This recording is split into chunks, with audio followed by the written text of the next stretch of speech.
Right, how's everyone doing? So, Strength Chat episode 15, and Chris Lowe is back. We're going to talk a little bit about nutrition, and today we're going to chat about the anabolic window. Okay, so is there an optimal time to get some food in after your training? So, Chris, what is the anabolic window? Does it actually exist? Is it a thing?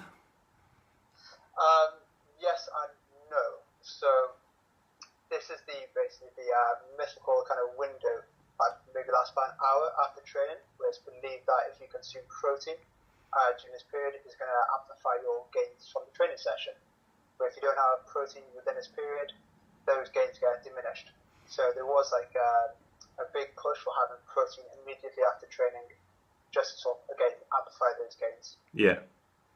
So obviously you mentioned there just protein. So when people, it's made out to be a big thing that they've got to have a protein shake as soon as they've finished, or they need to go out and, you know, get a tin of tuna or a steak and get something like that. Is it as important as people say? Because I know you've mentioned there it's got to be within an hour of eating, but is it important, and what should you be having? Yeah, so like I sort of suggested, protein is important, but the timing probably isn't. Right. So when you exercise a muscle, so when you subject it to a load or a stress, it sensitizes that muscle to the uptake of protein for 24 to 48 hours, depends on like your training status, the training vibes and stuff like that. So knowing this, that 1 hour window is actually more like a barn door, so it's more like 24 to 48 hours. Right, okay. So this massive rush to get protein immediately after exercise isn't really a thing. Okay. So interesting study backs this up by Schoenfeld, 2017 it was. Basically had guys do a whole body training session for 10 weeks. They had a pre-protein group and a post-protein group. So if you're consuming protein pre-training, so they had it immediately before the session, and then no protein for 3 hours after the session. Yeah. And then vice versa. So if you're in the post-protein group, you have protein immediately after, so within that sort of anabolic window, and then no protein 3 hours before. So you don't get this sort of splash effect. They held the protein intake over the course of the day exactly the same. So any changes in muscle mass, strength, anything like that would be down to the timing of the protein intake. And what they found is that there's no difference in strength, muscle gain, anything like that. Okay. So the protein timing doesn't really matter. Okay. So what it sort of suggests is that if you have protein before you train, you don't necessarily have a big rush. There's not a huge need to have protein immediately after you finish training, and then vice versa. So if you don't have protein before you train, then it's probably wise to get some protein in after you train. Okay. So a little bit like when we were speaking about the caffeine, as long as you get something in to sort of fuel the workout or anything like that, but in terms of the actual anabolic window to get stronger, put more muscle on, doesn't really matter as long as you're getting in the food throughout the day. Is that about right? Yeah, that's right. Yeah. So we know that protein intake drives this process called muscle protein synthesis, so the creation of new muscle, and the amount of protein you need is relative to your body weight. So again, the bigger you are, most likely the more protein you need. So that's roughly about 0.4 grams of protein per kilogram of your body weight. Okay. So if you're 80 kilos, that's 32 grams of protein. If you're 100 kilos, that's 40 grams of protein. Yeah. So basically, when you have this dose, you basically turn on this enzyme called mTOR. So it's like a ceiling effect. If you have a small amount of protein below this threshold, you don't actually signal anything. Okay. Then you have this dose, you switch it on, and that then is the process that builds muscle, essentially. Okay. So the idea is to have enough protein on a per meal basis. Now, this signal stays on for a good few hours. If you have whey protein on its own, it stays about 3 hours or so. If you have a big meal, like a mixed meal, it can stay on for like 5 to 6 hours. Okay. So the idea is to evenly distribute protein throughout the day. So if you have maybe 4 meals, maybe the optimal dosing strategy, that's what we sort of look for. And Okay. then if you follow that approach, you're always going to have protein pre and post training, if that makes sense. Okay, yeah. Just by default. And given like the digestion absorption rates of protein, so like if you have whey protein powder, that protein is absorbed and digested about sort of 10 grams per hour. So if you have a protein shake before you train, it's still being digested and absorbed 2.5 hours. So Right. it's quite a big sort of period.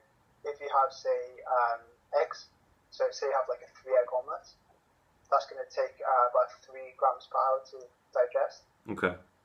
So you're looking about sort of 7 hour sort of period. So if you have omelette for breakfast and you train at lunchtime, you're still sort of absorbing and utilizing those amino acids during that period. So there isn't a huge need for the specific timing. It's more like the total daily intake. And then you can see the icing on top of the cake being the distribution of that protein intake there. Okay. So obviously you mentioned there about eggs and that sort of stuff, which is like whole food. Yeah. Is there a difference if you have, so people come into the gym and as soon as they walk out, they'll grab the protein shake and be drinking it as soon as they finish the session, walking out. Obviously mentioning about having protein throughout the day. Does it matter if you have whole proteins like egg or go and have a steak, or having the protein shake? Is one better than the other, or doesn't it really matter? It depends on the dose. All depends on the dose really. So if you get say 25 to 30 grams of protein from a protein shake, or from say beef, chicken, eggs, it's going to have a very, very similar effect. Okay. The amino acid that drives this process, this protein synthesis, is leucine. And as long as you have enough leucine within a given protein source, then that's absolutely fine. So, for example, in a scoop of whey protein, you may get maybe 8 to 10% leucine, where chicken breast may have maybe a bit less, maybe 5, 6, 7%. Okay. So therefore, you may need a slightly bigger portion size to hit that amino acid sort of threshold. But once you hit that threshold, it's absolutely fine. Okay. It doesn't really matter. Therefore, it's personal preference. Okay. So, like when we've chatted before, the theme is it can depend on the individual. Yeah, Now, 100%. mentioned about obviously protein is important, but what about carbs? So I know some people really need sort of like the potatoes and rice and that sort of stuff. How do carbs play a part in after training? Are they relevant? How much do you need, or what sort of what do you need carbs for afterwards, after training? Yeah, so for muscle growth, gains in strength, things like that, you don't need carbohydrates at all. So there's commonly believed they need to spike insulin post-training to have this sort of anabolic response, where you don't really need to have a huge amount of carbohydrates to do that. Simply having 25 grams of whey protein is enough to increase insulin levels to have this sort of anabolic effect. So you don't need to have carbohydrates post-training purely for the purpose of building strength, muscle, and stuff like that. Protein is what you need. Protein will be key. For replenishment of glycogen stores, always think of like the 3 hours of recovery. So you've got repair, which is your protein, replenish, which is your carbohydrates, and then dehydration, which is your fluid intake. So yeah, carbohydrates intake post-training is very much dependent on like the type of activity you're doing. For strength-based sessions, you may need some carbohydrates in. But if you're doing endurance-based stuff, then yeah, probably wise to have a lot more carbohydrates in. And it very much depends on the timing. It depends on the proximity of your next session. Okay. So if you're like a cyclist, you're going to event on a Saturday and Sunday, then having carbohydrates really close after you finish your training session, it's going to be super important because replenishment of those stores will be a lot faster. Okay. In that case, you need about 1.2 grams of carbs per kilogram body weight for the first 3-4 hours to maximize like liver and muscle glycogen replenishment. But for strength guys, total daily intake, half carbs when you lunch really. Yeah. Basically. Yeah. All right, okay, that's interesting. Because obviously, as a powerlifter and a couple of the guys that I train that are in strength training, obviously, they'll go relatively heavy on their main lifts. They'll train, have a day of rest, train, have a day of rest. So really, carbs. Are you saying carbs really aren't that important if they're having that day of rest in between? Yeah, they got enough time. Yeah. Like I would say, have carbohydrates around your sessions. Like manage your blood sugars a lot better so you don't get a dip in them. And plus, like, if you say training in the evening, you naturally can have more carbohydrates with the evening meal. Therefore, you kind of just get them in anyway. Okay. So it really does come down to personal preference. Okay. Yeah, sure.